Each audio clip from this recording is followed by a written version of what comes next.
Why you gotta get me doing some stupid shit like that? Always, dude. I like this one. This is a good one. That one's okay. Sure, I'll take it. It's just okay because you can see the AC Milan in the background of your computer. That's why I had a retake. You had to. You retook it for that. I was like, wait a minute, why is this shit on YouTube? Now I gotta do another one. Like, whatever. All right, gentlemen. International break is over. Thank Christ. Can we just talk about what happened this evening before we got here? Yeah, the floor is yours. Go for it. Go for it. Yeah, is that cool? Yeah, man. Yeah. Just say whatever All right, you so want. Joe. Well, Joe. are you talking about the FIFA? Yeah. Oh, I wasn't there for that. Yeah, no, because we were waiting for you to get ready because you Oh my take God, 10 you years to were get ready. waiting for me. But anyway, so Dylan and I playing some FIFA, the new demo. I know you're a big critic of the game, but 4 straight games, 0-0 draws. Never seen anything like this before. So, like, uncharacteristic of FIFA games. He's usually winning. I'm usually winning, That's true. but we're usually scoring goals. Nothing was happening. What, no goals? No goals. 0-0. 4 straight games. We mixed I'm up all the speechless. teams, everything, all that stuff. And then I was Dylan pretty came impressed up with with this myself. bright idea. It's like, I'm going to play with PSG. I got Buffon in the net, in between the posts. Because I ran it with Tottenham and Oh, Dele God. Alli. Dude, he was sniping Buffon. Italian Buffon, goalkeepers suck. Buffon Joe. looked like Karius out there. Oh. Garbage. That's And, harsh, and dude. that was the guy. That was the guy. He's losing his touch, man. Well, you know that this is also just the demo, so maybe they'll fix something. And No, you'll it's be pretty like, God. realistic. It looks No, it's pretty real. realistic. Yeah. Mm-hmm. All right. Yeah. Yeah. whatever. Buffon couldn't do anything. Yeah, all right. That's what happens when you're, what is he, 42? Mm-hmm. 41, I think. 41? Yeah. He's getting old. Yeah, he's getting old. He's done. Yeah. He hasn't really been playing well. Nope. I don't think he's ever Over like at PSG. honestly, like I don't think he's ever played well. Well, Areola is the starting goalkeeper, honestly, and I mean, you how do take you- that back. I mean, you Is lose he officially the starting keeper? Yeah, Areola is the Yeah. starting keeper. Yeah, for sure. like Buffon was he never played well ever. He went I to know you PSG don't to mean collect that. a paycheck. I know you I'm don't just mean kidding, that. man. He's one of my idols. Oh I'm my a goalkeeper. I love Buffon, even You almost though gave me I a hate heart the team attack, that you he know played that? for. I know you did. No, dude, You still he's do. unbelievable. You always will. Unbelievable player. But yeah, I aced him in FIFA today. It was awesome. Felt great With like- Tottenham. with Tottenham. Dele Alli. That's a good The team, new man. game, the new Microphone game has head. a feature where it tracks all the stats from the games you've played with your friend. So, Joe, my you're God. screwed.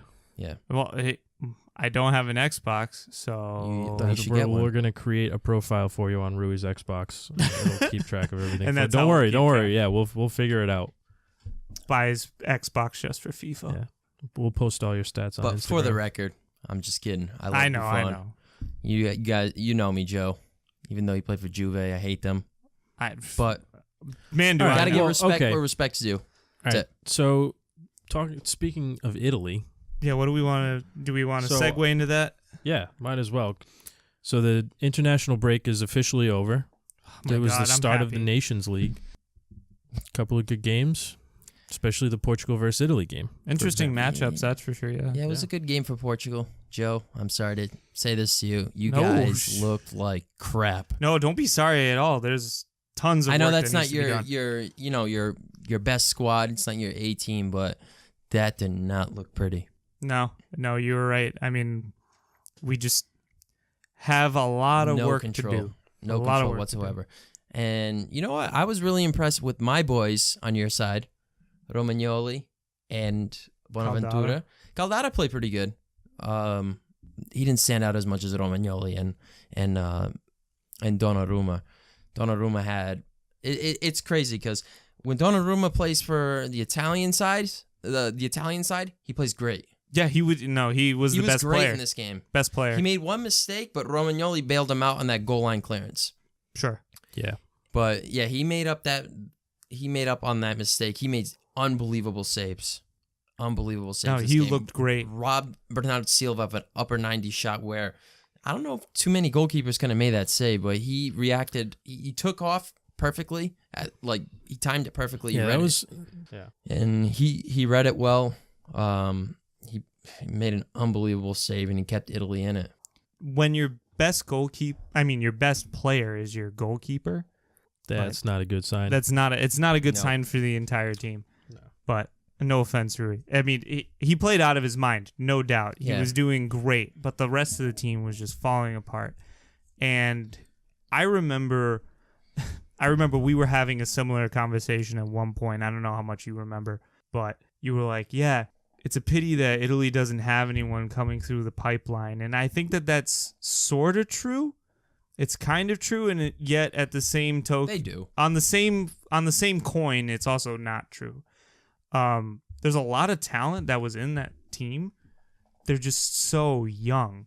A lot of those players also don't start for their respective squads. Like Caldara still hasn't made an appearance yet for Milan. He will, just not yet. And I think Gattuso's made the right call by not playing starting him yet. Yeah. New team. New team, new everything. And he's not used to playing in a back four. He's played in a back three most of his career. So credit to Gattuso, because he obviously saw something that Mancini just didn't, and he fielded Caldara anyway. But I also feel like that this was Mancini just throwing his hands up and being like, you know what, this is what I'm gonna field today. Yeah, so I actually had a question for you about that. How did you feel about the starting 11 that he picked? Because there were quite a few guys that he left on the bench. You know, Chiellini, Big names. Insigne, Bonucci, Bernardeschi. Yeah, all those names. Bernardeschi, dude. Belotti got sorry. subbed in. Future. I'm sorry. That guy's a bust. No, he is not a disappointment. bust. He's a disappointment. Not a disappointment at all. I think he can get out of it, but he's not performing. I would not be happy if I was a Juventino and an Italian national team supporter. I would not be happy. I'd be very frustrated by the way by the way he has been playing this season. I think that he was the standout player for their game in Poland. He had the most dribbles out of anyone. They didn't play well. I mean, they Poland tied. could have went up. They tied the match. Poland could have won that game. They could have won, but this is also, we're talking about an Italy that's also in a transitional period. Yeah, they're in the rebuild stage. But going back, he left out huge names. Huge names. Chiellini, Bonucci. You already went through the list. I don't need to mention them. I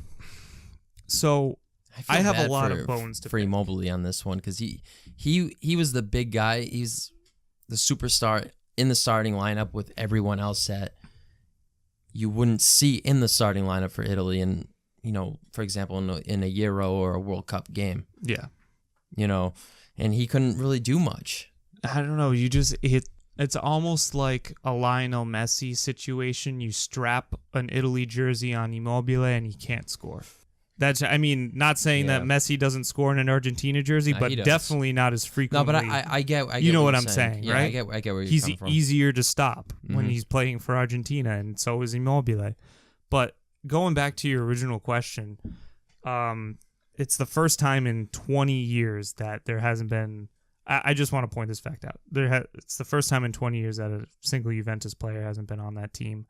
Usually, Juve has a very big presence in the Italian national team. It's just a given. I think Mancini he's just trying every single new kids. option Yeah. that he possibly can.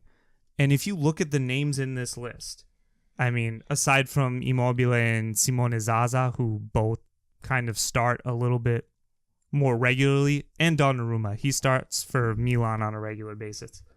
We had Cristante, who still hasn't really done anything at AS Roma. Caldara, who hasn't made a single appearance yet for Milan. And Lazzari, who hasn't really done anything for Spal yet. The average age of this team is under 25. Yeah, very young. Very, very young. Honestly, it's not a talent issue. I feel like it's a management issue. We got absolutely screwed with Gianpiero Ventura. Mm-hmm. I still haven't forgiven him for everything that he screwed up. Terrible job. Just awful job. And now we're switching to Roberto Mancini. There just is no continuity yet. These players haven't played enough together yet. I think that we just need to give it some time and see what he's able to come up with. Hopefully, he can do something like what Antonio Conte did. He had a better idea of how he wanted his Italy to play, and he transmitted that very, very well. So I guess he's had two games to try and, field all these players. So we'll see. Honestly, it's just a matter of time. I think it's a matter of time. I mean, Italy had a lot of their starters on the bench. Their main cast. I think he's just trying to find hidden talent, like the younger kids, trying to see if there's anyone that can join the upper class. The Chiellini, the Insigne, right. Bonucci, etc., those players. And I think we saw it. I think we saw it with even Bonaventura. I think he played a pretty good game, but Jorginho, he's definitely going to be that guy that's going to be starting in the midfield. Absolutely. And that's where Portugal exposed Italy's weakness the most, was in the midfield. Yeah. They won that midfield battle because Italy's midfield just didn't click. Criscito and Lazzari were abysmal. They were terrible. Yeah. And Portugal was beating them on the flanks all day. Even when Gelson came in, when Bruma started the match, Bernard Silva played unbelievable, creating opportunities. He was all over the pitch. Portugal in general, and this was the first time I've ever seen Portugal play with so much pace. Yeah, I mean, how much? I think they had something like they had 55% possession. Just at one point it was 60. It was 60%. Yeah, at one point, and for a good amount of the game, it was about 60%. But I've never seen Portugal ever play with so much pace. With Gelson on the outside, Bernardo Silva, André Silva, Gelson, Martins, Bruma, all these players, they were flying up and down these wings, and Italy was just exposed. Yeah, Italy's normally really watertight defense just wasn't there. When when the average age of your defensive line is 23 years old, that's going to happen. Yeah, and that was actually one of the things that I wanted to ask you, Rui, was, your obviously, so Joe had his impressions of the starting lineup for Italy, and on the flip side, so Italy had a very young squad, and on the flip side, Portugal had a lineup very similar. A lot of young players, obviously. No Ronaldo in this game. Andre Silva ended up netting the one goal to put Portugal ahead and give them the win 1-0. But the difference between the young players on Portugal's side compared to the young players on Italy's side, I don't know. What are your thoughts on that? And kind of I mean, both sides right now, I think they're the starting lineups in this game were very much focusing on the younger kids, the future class coming up. You see on the Portuguese side, there was about 3 guys, I think, that started in the World Cup, or 4 guys. Patricio, Pep, Carvalho, and Bernard Silva that started in the World Cup. There was no Ronaldo. There was no Moutinho, no Quaresma. So you saw players like Ruben Dias, Mario Rui, you didn't really see that much on the national team. João Cancelo, who's now on Juventus. Woo. Pizzi, who's having an unbelievable last couple of years with Benfica. Very, very good season that he started off the first game with a hat trick for Benfica. Out of the 3 goals that Benfica scored, he scored them all in a 3-2 match. He's a very, very good player. I like the future for Portugal. It's very promising, and I think that's why Ronaldo's really pushing for this for the World Cup, the following World Cup. I think he's going to be there. Damn, he's going to be old. He's going to be old, but you know what? 37. He'll be 37, but Ibrahimovic could have been in the last World Cup. True. And still playing at a high level, and I think Ronaldo's in even better shape than Ibrahimovic. For sure. But Ibrahimovic is also in great shape for his age. He's no slouch. No, definitely no slouch. But I really liked Ruben Dias, the youngster that plays for Benfica, and he's starting to get offers from PSG, from Lyon, and I think a couple other big clubs across Europe. This kid is going to be very promising. I was very impressed. I was happy to see the starting lineup before the game and see his name there because he had an unbelievable breakout season last year. He ended up starting the second half of the season for Benfica, and he held it down against Italy.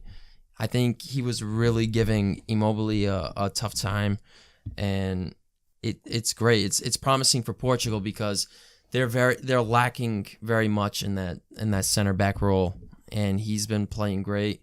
Hopefully he continues and blossoms to where he's expected to be in the future. Yeah, well, I think one of the things that impressed me the most with that Portugal side was, I think you had touched on it a little while ago, was their pace. Yep. You know, I haven't seen possession, right? I haven't really seen Portugal really play a game like that in a long time. No. You know, they showed moments of it during the World Cup against Uruguay. They had a lot of possession. Yep. They played a really good game, just couldn't come away with the win. It's very uncharacteristic of Portugal, especially against Italy. They always had a tough time against Italy. Mm-hmm. Historically speaking, always had a tough time against them. And this Italian team is not bad that they played against. It's not the best one. They obviously have for sure. They obviously have studs on the bench, and they would have obviously made a difference in this game if they played. But this team that Italy played is not a bad team. There's a lot of young players with potential, with a lot of talent, and took the words out of my mouth. Yeah.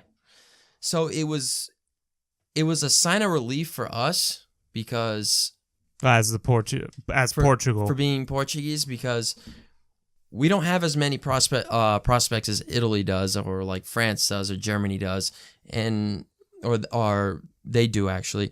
So I was very pleased. Wait, Ruben Neves played PZ. Even Bruma, even though he scuffed a bunch of shots. Yeah, he scuffed a bunch of shots, but he still made noise. He was still getting involved. He was creating chances. He was he was still making he still made shots. He was playing the game. There's a lot of talent on this team, and I'm really, really happy to see that. They played great, and yeah, like Portugal's future is very, very promising. Do you think that Silva, I'm still like, I'm going to go into this vein here. Do you think Silva had a bone to pick with Italy because of his past year at Milan? Do you think that he had like a point to prove? He's like, yeah, I can definitely score against this team, and I can score against anyone who I want. Like, he had a point to prove, so he was definitely going to be the one to score this game. Do you think that he had that sort of mindset at all? I mean, I don't know if he actually deliberately had that mindset going into this game, but subconsciously, you know, I think it must have been frustrating for him the year that he had with Milan last year. You know, didn't really put that many away. He had quite a few in Champions League play, right? No, the Europa League. Europa League, excuse me. So yeah, I don't know. I'm sure he obviously played against a lot of those guys. He played with a few of those guys. So I'm sure it meant a little to him, and you know, there might have been some extra motivation there to kind of exactly, because a lot of the headlines I read were like, Andre Silva gets revenge against Italy, and I'm like, I don't know if I would use revenge as the word. I don't think he has anything against Italy or even AC Milan. Yeah, right. I think he understands why he's being shipped out. He was shipped out on loan because Higuain came in with a deal. Oh, it's better for him that he got shipped out. It's better for him, because he's going to grow somewhere else. He's going to play. Exactly. So, and he had that hat trick in the first game. Yep. You know, he came into this game. He's playing against Donnarumma, his former teammate. Romagnoli, former teammate. Bonaventura, former teammate. And Galera, who plays for AC Milan. They never played together because of the off-season transfer window. So I felt like, I think you're right. Maybe he really wanted to score against them, make a statement like, I can play against these guys. I can score when it matters. I can get involved when it matters. And he proved it. Yeah. No, I mean, he has a great scoring record with the Portuguese national team anyway. Mm-hmm. So it's only natural that he was going to be the one to score. You saw the goal. Hey, he had all that space. He's playing that number 9 position. He's playing the number 9 position. He had all of that space, and he got 2 touches in the box, and he's deadly with any sort of space that you're able to give him. So what more can you say? He buried that ball. Donnarumma just could not save it. So there's what more can you say about Andre Silva in that respect? So very promising player. So Joe, despite the loss, was there anyone that stood out? Yeah, was there anyone that stood out for you? I mean, it's a tough game to try and find a standout sort of player. So I'm assuming, as an Italian fan, you must have been looking for anything. Italian fans must have been looking for anything to cling on to for some sort of hope after not even qualifying for the World Cup. So obviously, as an Italian fan, was there anything in that game that actually caught your eye, that gave you some hope? Yeah, absolutely. I'm glad that Roberto Mancini is the coach. I feel like he has the right idea, trying to introduce more talent. He blatantly said it. Italian teams need to play their young players. They need to have some courage. But it's not exactly verbatim what he said, but that's what he was getting at. Young Italian players need to be playing for their teams. They need to be starting and they need to be playing.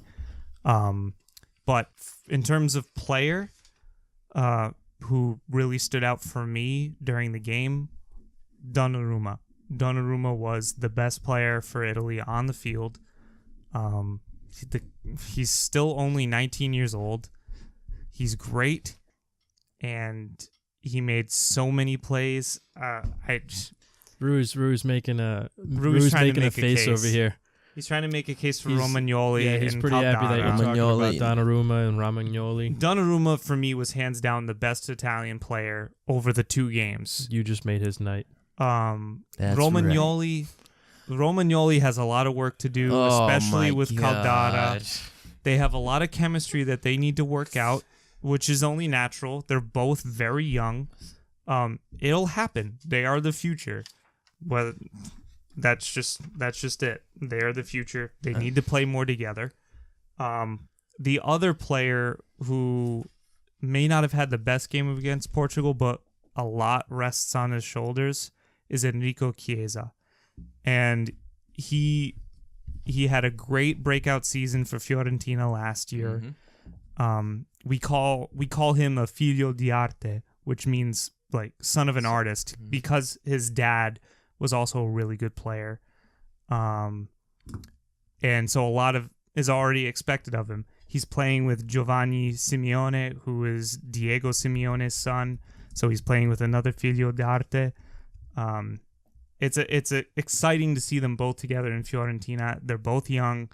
They're both very gung-ho attackers. So we'll see what they can come up with.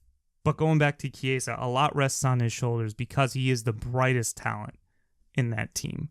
He can create, he can score.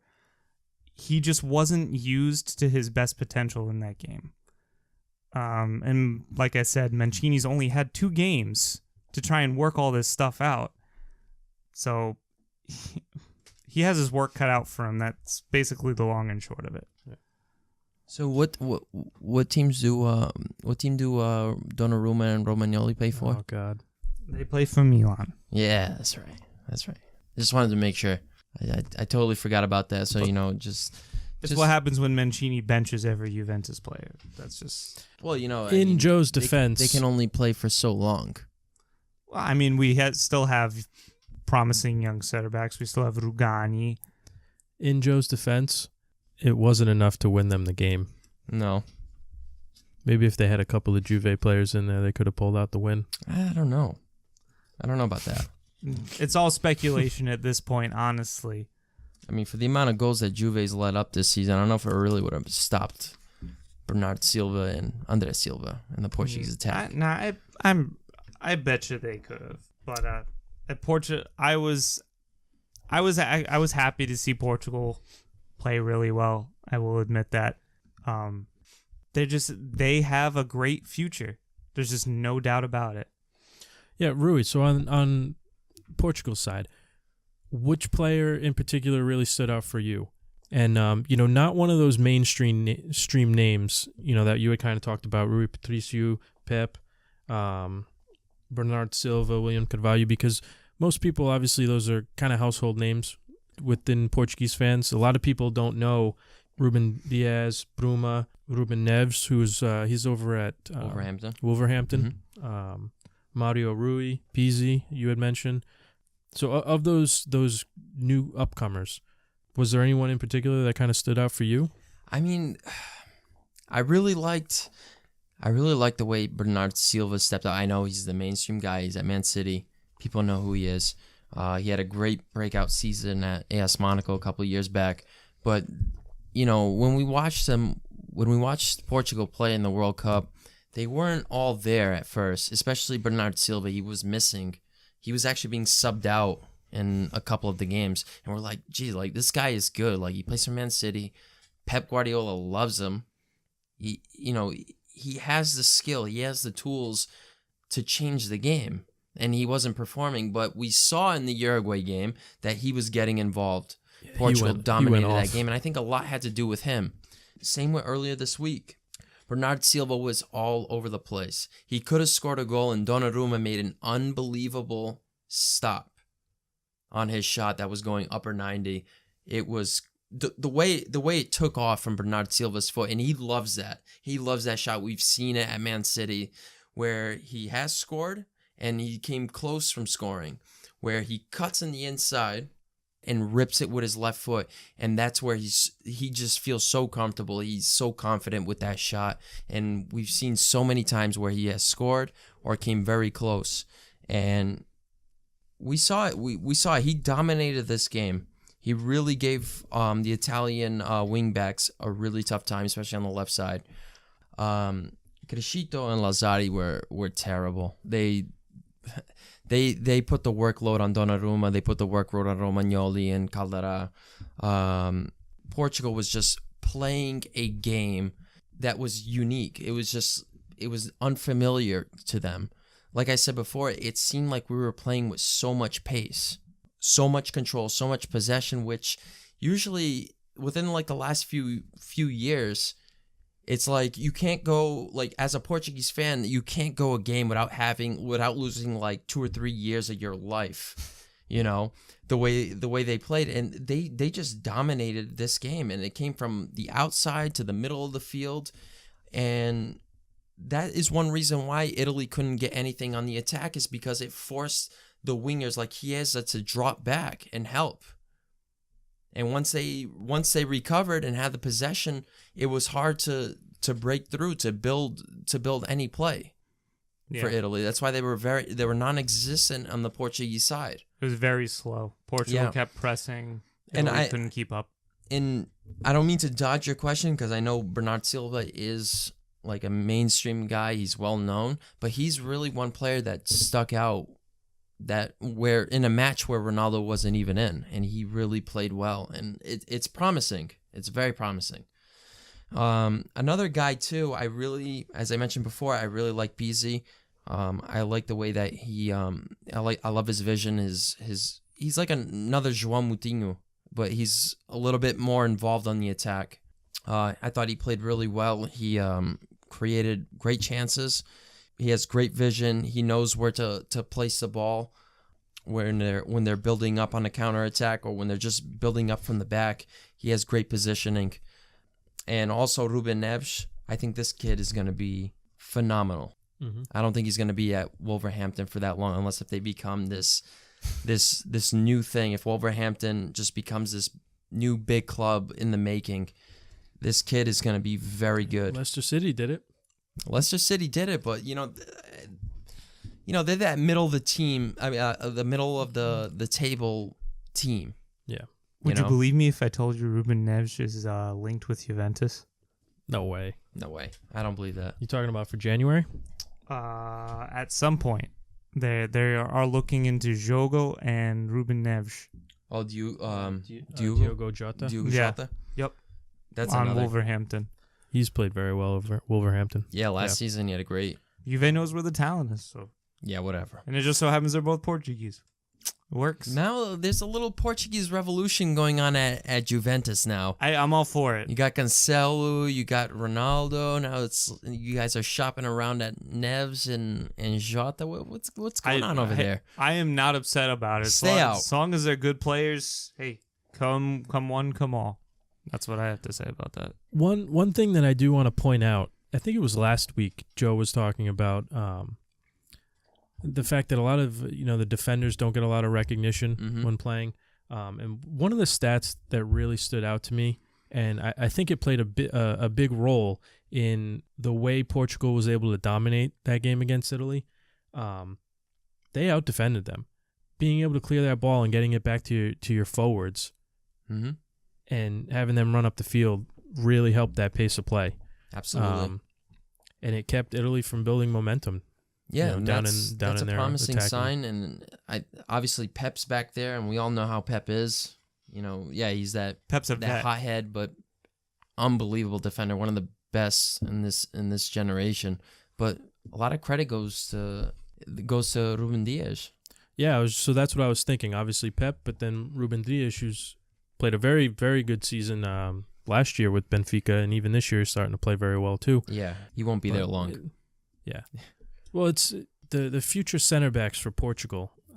It was looking kind of thin there for a little while because Pep's getting up there in age. Bruno Alves wasn't really starting. No. Say Bruno Alves. That's what I was going to say. Yeah, Jose Fonte is getting up there. Yeah. So as a Portuguese fan, we were really looking for who would be the next defensive pairings for the national team. I think Paulo Oliveira might be an option. I'm not a big fan of his because he was supposed to be something bigger than what he is now. He's not bad, but they need more if they want to be competitive.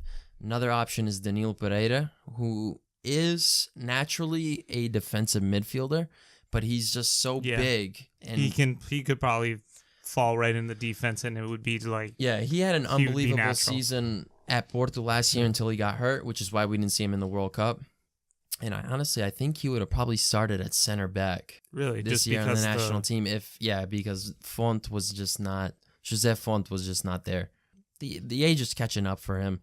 He had an unbelievable tournament in 2016, which surprised me how well he played. Yeah, I think you could kind of see the age between Pep and Font really kind of catching up to them during the World Cup games. I think Font's only a year younger than Pep. Yeah, and you could just tell that they were getting caught maybe by one or two steps. So their age is starting to catch up to them. Pep wasn't the same. Yeah. Physically and also just mentally. Yeah. Personally too. He was over there being nice to the referee, being nice to the opponent. Like, this is not Pep. This is not the pit bull that we all know him to be. He dropped a little bit, Pep, but he's still good, and I think he'll still be good in the next World Cup. I hope. I think he's going to be there another 4 years from now? 4, I want to say. No way that he's going to be 38. You think he's going to be 38 and still play? I think he can do it. 4 years from now, Ruben Dias is going to have that spot. Pereira. If he's still playing, then Chiellini is definitely still going to be playing. Yeah, I think Chiellini will be there still. He's 34. What, 4 years to go? No. Exactly. No, I don't think not in the national team. That's what I'm saying. Yeah, probably not. That's a different situation because I think Italy has the center backs in Romagnoli and Brugani. Yep. Calderà. So, I don't think he'll be playing in 4 years. Where if you mean Pep, so I guess what you're getting at is Pep survival for Portugal is so integral to your defense that if he's gone, you're going to be searching for another Pep. Yeah. Well, yeah. I mean, the reason why he might be playing 4 years from now because you have no other is because we have no other option. And it's the same we might reason. only have one other option where you guys have more options. So Chiellini after 4 years from now most likely will not be Same playing. reason why Bruno Alves was still on the team this year. Yeah. And same reason why Ricardo Carvalho was on the team in 2016. And he started the first 2 games. He did start the first few games. I forgot about that. But he kind of costed a couple of those goals against, I think it was against Hungary. Back. I don't like a free kick that they scored on. He gave away. Or your memory's like better than mine with that one. But yeah, back to the center back positions. I think Danilo Pereira would get involved because I think he's about a year older than William Carvalho. Okay. And William Carvalho is great. I love how well he's played for the national team. Just in the World Cup, in the Euros, Even in the World Cup 4 years ago, where he made his debut against the U.S. national team, he came in off as a sub, and he made an impact right away. So I think he's locked down at that CDM position. Okay. And also Ruben Neves. Ruben Neves, he's gonna that grow, so he'll probably be his center backup, back, or yeah. might even play alongside with him. Yeah. So I think it would only make sense if there's not another Ruben Dias. I think Danilo will be that guy to drop back if Pep is not as good as we hope and wish for him to be in the next Euro or World Cup. But you guys also have other midfielders who could probably take Danilo's place, right? At like a defensive, even not even yeah. defensive midfielder, That I'm maybe not just a worried about. midfielder. Midfielders, strikers, wingers, wingbacks. Totally we're fine. loaded. Yeah. It's that center back position. So yeah, it would just be a Just a sacrifice. center back. To Goalkeeper, just we move got someone Joel else there. Pereira. We got Joel Pereira at Man United, and we got Anthony Lopes at Lyon. Cool with that. That center back position is very, very crucial, and I think Danilo will be that guy. That'll us. be awesome. If everything that you say is true, that'll be totally awesome to see. You If know he just what? becomes a center back, it'll be like, you called it, Rui. That I would think be it- awesome. But he plays center back at Porto sometimes. He'll drop back if they want to go 5 in the back when they're up ahead. Well, Late in yeah, the but game, they'll drop 5 in the back, and he'll play that center back position. But yeah, technically he's still that center defensive mid Yeah. position. But do you think that well, as you were saying, he's might be an out and out center back at some point in his career, right? At least for the national team. For the national team, yes. Yeah. And So- we've seen him at Porto playing Yeah. center back. And imagine if that's his new position, though. Like, imagine if He'll be that's good. what. Yeah. He's like 6'3". He's a giant. He's good in the air. He's good with the ball at the feet, and he moves well.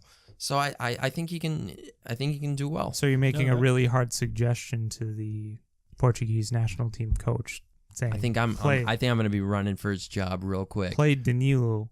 Nah, Center he's back done a good position. job. No, he's done great. I can't complain about Fernando Sanches. No, No. if Danilo Pereira could drop back to center back, that would be pretty clutch for the Portuguese national team. Yeah. Because just eliminating that decision between putting in Danilo or William Carvalho, being able to have them both on the field at the same time is huge because they're both immensely talented. It'll just make life a lot easier if you can just have them both out there and you don't have to worry about picking between one of them.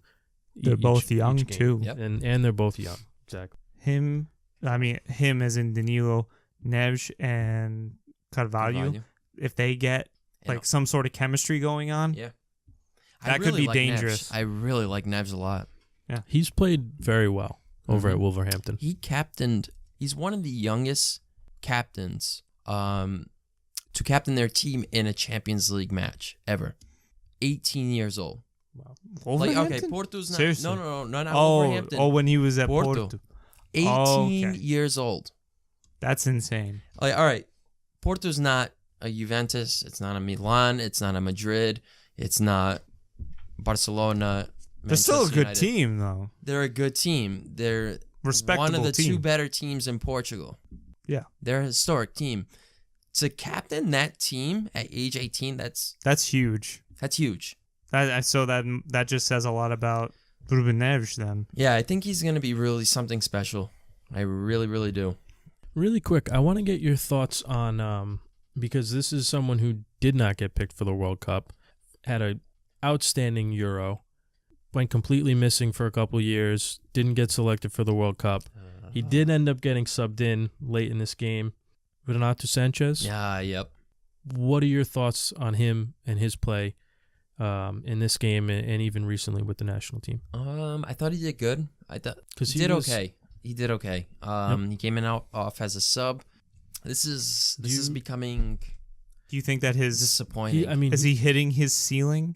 Like, do you think he'll continue growing, or has he already? Yeah, I think he's gonna grow. It's too much. I don't want to of make him. this comparison to Quaresma because He was supposed to be the new Ronaldo. he was better than Ronaldo. Quaresma was better than Ronaldo growing in the Sporting Youth Academy. But the thing is, Renato Sanchez doesn't have the attitude that Quaresma had. Quaresma's attitude is what cost him being great.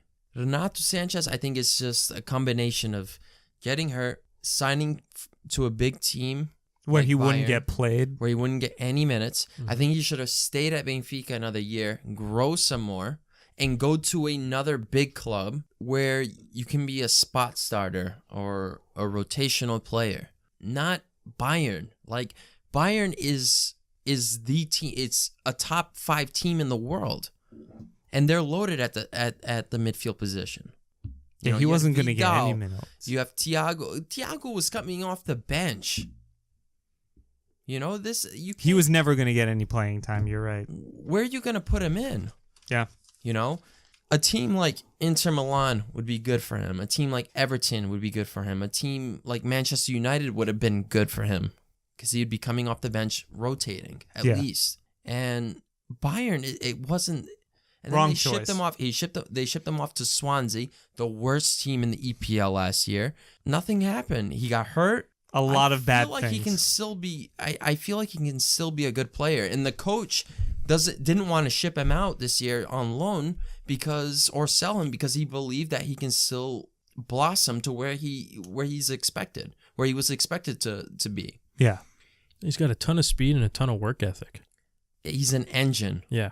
That guy can play for 120 when he's fit. Well, he's always fit. Oh well, yeah. When he's not hurt. Yeah, when he's fit. Yeah, when he's not hurt. Right. So he's a guy that, like, all right, in the Champions League, he can be crucial. Like, you know, you don't have to worry about subbing him out. He's got the pace to play 120 and take a penalty. Yeah. I don't know. I thought he played good against Italy. It's sad because he broke out 2 years ago before the Euro, had an unbelievable year at Benfica, had an unbelievable Euro Cup, was a huge part of winning the tournament. He scored that game-tying goal against Poland, which was a great shot from outside of the box with his left foot. The kid is no joke. He has potential, but it's just too many bad things happening in a row. Too many bad things happening, and I think a lot has to do with him just leaving Benfica early. And I feel like this is what happens to a lot of Portuguese players. Even Bernardo Silva being at Man City, they just picked up Mahrez. Yeah, no playing time, right? What's gonna happen? I mean, he had a great first game. He scored a goal, but De Bruyne didn't play. Maybe I'll save that question for later. No, you know what? I'm just gonna say it. Do you think that Bernardo Silva is going to get more playing time now that Kevin De Bruyne is injured? Yeah, he should. He should. He started in the middle, in the first game of the season where he scored. He played great, got involved, and Pep really likes him a lot. You think that just with Kevin De Bruyne in the mix, that there was just too much talent? Not so much that it was. You know, you had Raheem Sterling. You have Sané. Yeah. So those two, they were starting over Bernardo Silva last year. Now you add Mahrez, who had a really good past 3 seasons, I believe, with Leicester City. They just picked him up. So, like, it's like, where's Bernardo Silva going to fit in this when De Bruyne is healthy? Silva's in the starting lineup. Fernandinho, he's obviously going to play that defensive midfield position. Yeah. Sterling, Sané, and then either Aguero or Jesus up top. Where's Silva? Where's Silva?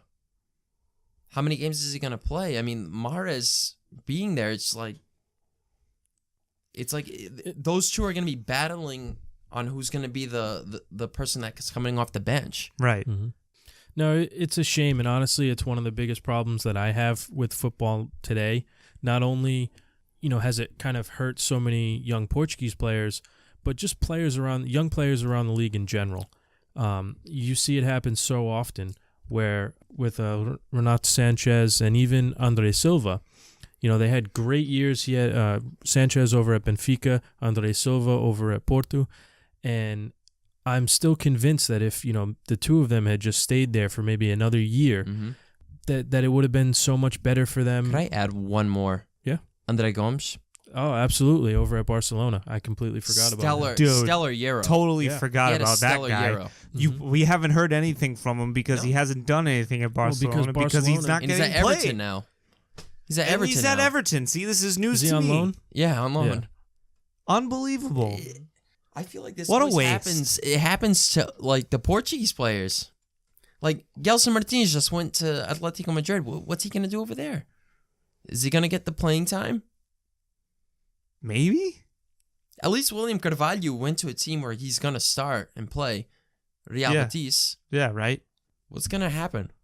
And this is the thing that hurts us because we don't have as many prospects as the Germanys, the Italys, the Englands, and this hurts us. It really does. And if it wasn't for Ronaldo, we'd be in deep trouble. Yeah. I mean, like it was like I was about to say. You know, it's such a shame because I think they would be much better off had they just stayed in, you know, at least another year with their clubs. You know, you said the same thing with Andre Gomes.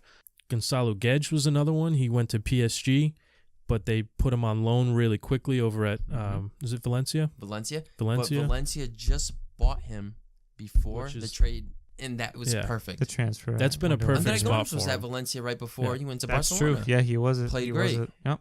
Cool. He was there. If teams like I was saying before, teams like Valencia, Andres Silva going to Milan, I'm okay with, because Milan was not that big team. The Italian league's a good league to play in and develop. Like João Mario going to Inter Milan, I thought that was great, even though it didn't fit. But it didn't work out. I like the concept. That's good, but like Renato Sanchez, a center midfielder, going to Bayern, it's not gonna work. At 18 years old. If Thiago, right, is coming off the bench, a player with that quality coming off the bench, he's like a third or fourth stringer. He's not going to see anything. Thiago would start on any other team in the world. Right. Maybe not Real Madrid. Yeah. Can you name another Agreed. team? He'd start at Juventus, without a doubt. Yeah. Probably. Yeah. Over Matuidi or Barcelona. Even Pjanic. I think Thiago. No, maybe not not Pjanic Pjanic. because he fits that system. But yeah, probably Matuidi. Yeah, you're right. Yeah. Matuidi, yeah. I would say that. Yeah. That's insane. So he goes there. Like, when is he going to play? And I think that the same thing is happening with Italian players, but it's more like their own clubs aren't playing them. So I guess what we're trying to say in all of this is that just play the young players. Give them a shot, you know? Have some courage. Take a leap of faith. There's one player that I really do like from Italy. He's young. Benassi. Center midfielder. Played for Torino last year. Oh, sure. Or was it last year yeah. or 2 years ago? You're right. Yeah. He played with Belotti. At Torino. Mm-hmm. And I think he's a good player. I think he's gonna be nothing like special like a Pirlo or anything like that, but you know, like maybe an Italian João Moutinho or something, like a player like that can put the ball where it belongs, feed the strikers, the wingers, and help build up the attack. I think he can really do that. Another young He's still talent. young. Yeah, another young talent that just needs time to develop. It's that's the hard part in all this, is just finding the right time, having the player be in the right place where he's going to develop, and I think that we kind of hit that home. Yeah, I think overall both teams definitely have bright futures ahead of them. Italy's in a rough spot right now, but Italy, at the end of the day, Italy is Italy. They're going to be back up at the top in no time. They just have some things to sort out now. Portugal's side is going to be very interesting to watch moving forward. We need to win the cup. We need to win the World Cup. Yeah, that'll put Ronaldo ahead of Messi for sure. Oh yeah. Overall, it'll definitely be very interesting watching both of these teams with their young talent moving forward, and you know, seeing what they can produce for within the next 2 years before the Euro, 4 years before the next World Cup. Damn it, the Euro is already coming up. Yeah, dude, time just flies. It was 2 years ago. The World Cup just passed. We'll be on episode like 250 when that comes out. Oh God, yeah, I don't even want to think about that. But we'll finish up here. As always, you guys can follow us on Twitter at RCR_podcast. And you can also follow us on Instagram at Red Card Report. Facebook is the Red Card Report podcast. case if y'all wanted to know. Yeah. We respond very fast. Yeah.